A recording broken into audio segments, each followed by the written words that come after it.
Guys, welcome back. So today's the day I'm going to be doing my dahlia garden tour.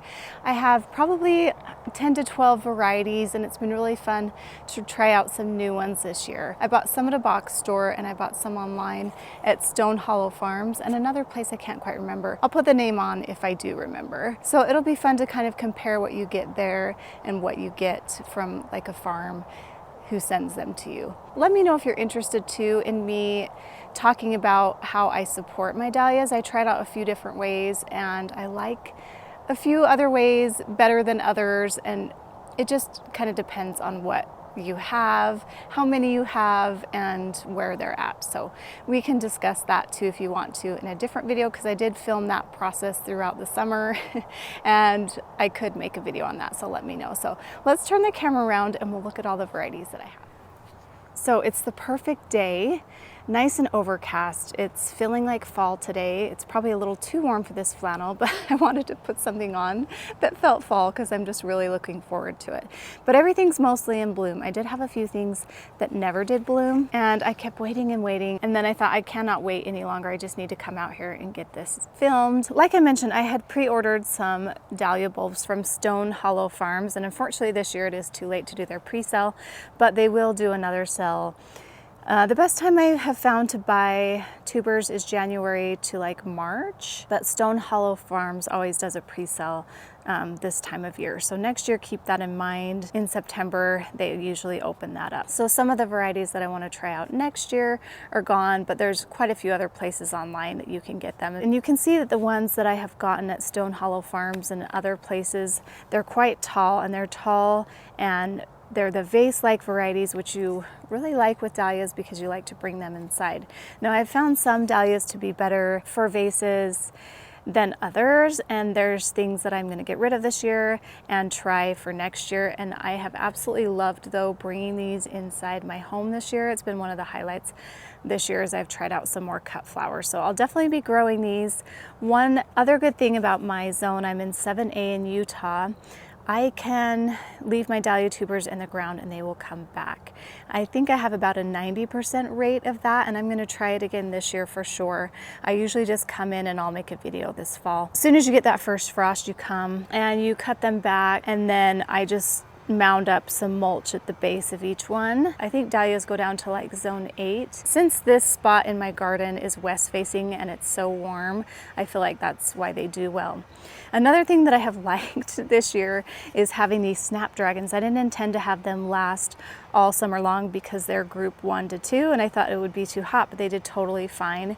And I actually liked having some flowers planted underneath. Here in Utah it gets pretty warm, and I don't know if it's like this in other areas, but in our area the flowers can start to look kind of gross at the base. I did have a watering issue here with this one all summer long, so that's why that one looks like that.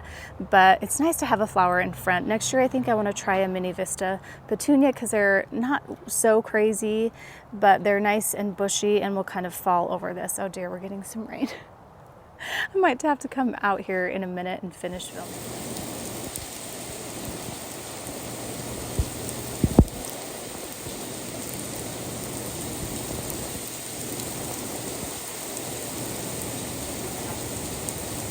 I totally got rained on.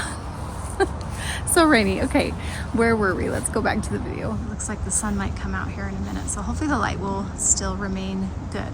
But what I was saying, I think we were talking about the flowers, and I am going to come in here and I think I'm going to plant the Mini Vista White under here because they don't get too wild. They stay a little more compact, but they do hang over the edge, and I think that would be so pretty. I've loved the snapdragons, but I think I want something hanging over the edge next year, and it will just add that much more interest to this area. Okay, let's go through the varieties here.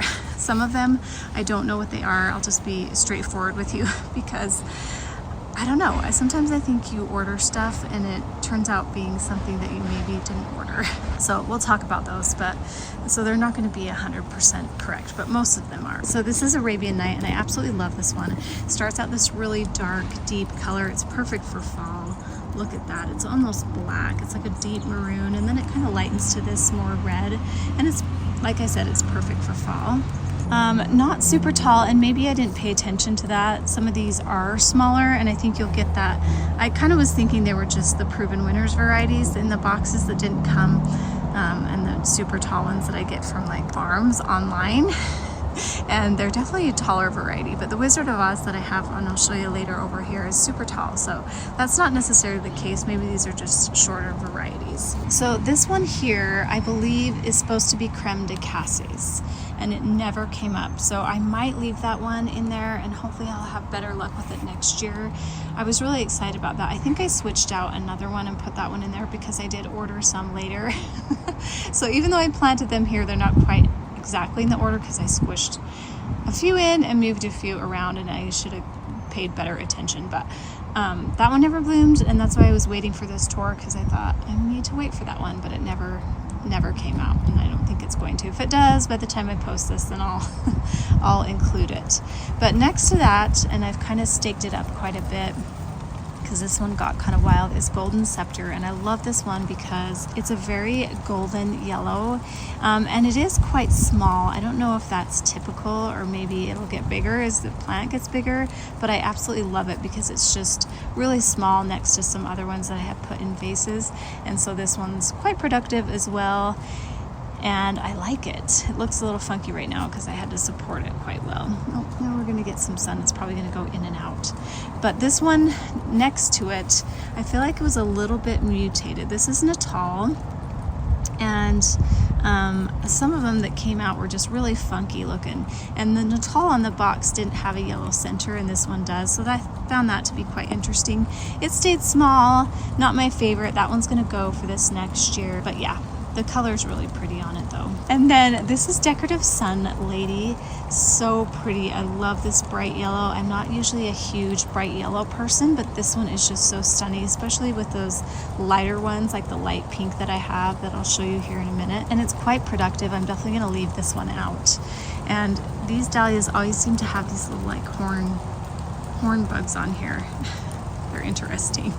But look how pretty it looks with this coral one that I have. And this coral one I've had back here, this is its third year, I believe, and it's just massive. I need to divide the tubers, I think, but I love this one. So that's such a pretty, summery, fun combo right here.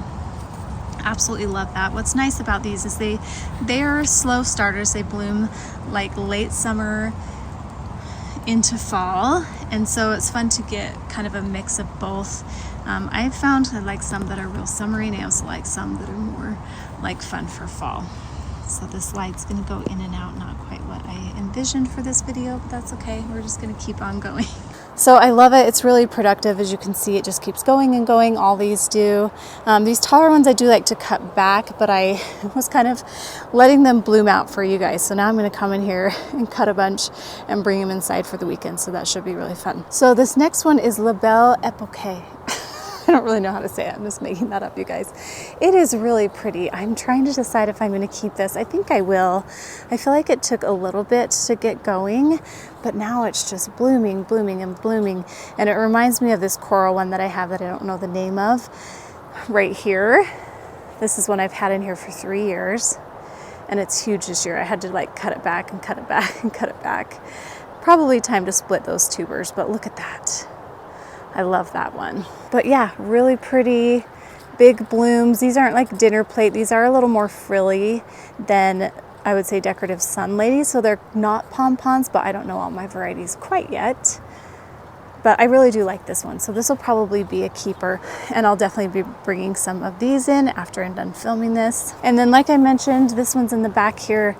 I do not know the variety, but I love it, and I'm keeping it. It's a really high producer as well. If anyone knows what this is, let me know. And then I have this one down here, and I'm not quite sure the variety. I'm gonna have to watch my old video and see, but I absolutely love it. It's orange, and I don't typically like orange, but I just have loved it. It looks really pretty with pink in the fall, and it's a high producer. It's a little bit lower out front. I think it is one from the Proven Winners box. So it could be Pom Pom Burlesque, but I feel like that one looks more pink online. But this also could be Pom Pom Burlesque. I love this, or it could be Franz Kafka. I'm not sure which. I think it might be Franz Kafka because it's a little bit more of a cooler tone. And these are the true pom-poms.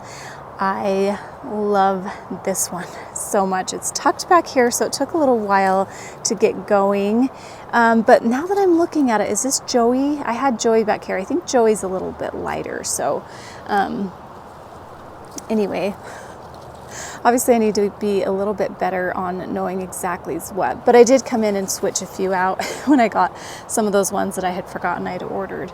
But look how pretty that is. Definitely one of my favorites, keeping that one for sure. This one's really pretty too, and I'm not quite sure of the variety of this one. I really think this kind of got mixed in with something and it's not what it was supposed to be, but it is really pretty. I'm gonna put this in a vase here soon too. We'll see how long it lasts. I have a feeling this one's not gonna last as long as some of the other ones, but I really like it. I'm trying to decide if I'm gonna keep it. Really pretty though. But yeah, here's, see this orange one here?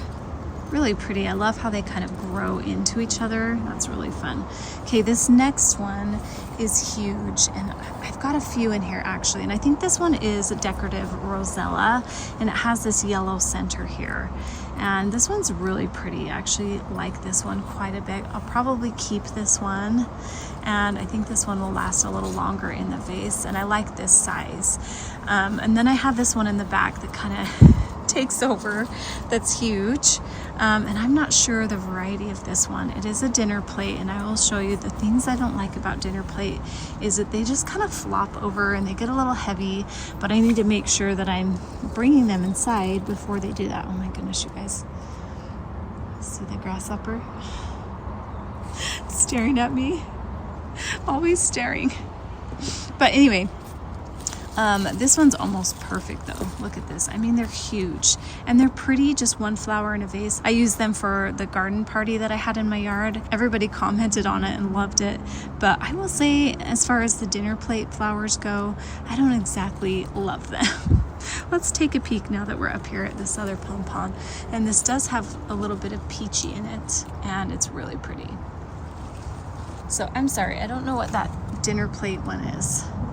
I think I ordered it later and kind of snuck it in. And this one's kind of a mystery too. I feel like this one is like cafe au lait, but it's more pink, and then it has like these hints of peach. It's so beautiful. I'm definitely keeping this one, but I really am not sure what it is, so I'm gonna have to look this up. And I imagine this is one that I got from Fleur Farms because I ordered some from them later. And it's really pretty. I'm excited to take these inside now that I'm going to be filming this video for you guys, and I can totally cut on them. But yeah, super, super pretty. So that's this section. So lovely, so fun. Look how pretty they look out here. I definitely love the pinks and the corals and the yellows and the creams. I love them all actually. Most of them. I'll keep most of them here in this section. I do think maybe a few got mixed up, but that's okay. I'm happy with it. There's just a few varieties that I'm uncertain of, and hopefully I'll have put in the caption what the varieties are. But so pretty. I've loved these. They're so fun out here, and it's just beautiful right now looking at them with this overcast skies. Okay, let's look at this last section here. So these are some of my favorites over here, and I'm definitely keeping all of them. They're super tall. Look how long these stems are. I mean, that's amazing. And this is one that's a proven winner's one, and it's probably my favorite out of all of them. Look how beautiful that is, you guys. I love that. This is Wizard of Oz. It's a pretty popular one, and it's one that I've really loved bringing inside my home. It's just so stunning. And this other one that's a pom-pom is this Blizzard, and it's just a bright white, clean white. And that one's been really fun too, so I'm definitely leaving that one. Love these in the vases. And then this is a really popular one called Cafe au lait, and it's a little peachier than it's showing up here, which is really beautiful, and I love it with any of the other ones that I've put it with. It's such a stunning flower and quite productive too. They get kind of heavy, so you have to come in here and cut them. But the problem is sometimes you have to cut them with these on it because they get so heavy. They're even heavy in the vase. So that's the only thing that I probably would say I don't love about them. And then maybe this is the Rosella one. You guys, I'm not sure. But it's beautiful. So I'm sorry I don't know what this one is, but I love how it has this kind of yellow striping. I'll try to find the name of it, but I absolutely love this one too, and it's in the back. Took a little while For this one to get going, I had to keep cutting this one back. I wanted to give that some more sun, but these are just really stunning. I'm so happy with them. Next year when I do this, I'm gonna order some fun ones and replace a few. I'm gonna be a little more, I'm gonna put some tags out because I think that will really help me just to put some tags out and just know what all the varieties are. And then a few things about care. So here in Utah especially, I feel like in other places they say that you need to let them dry out, so water them every like second or third day. At least that's what I've heard. And then here in Utah, I just feel like they dry out, especially on this west side of my home, so quickly, and so I felt like I needed to water them every day, sometimes twice a day. And you can see where I had some struggles with water. They kind of dried up, and then they had some insect problems just because they were stressed.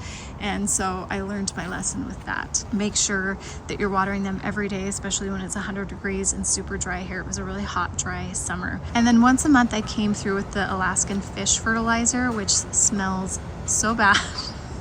I gagged the first time I used it. By the third time I used it, I was doing okay.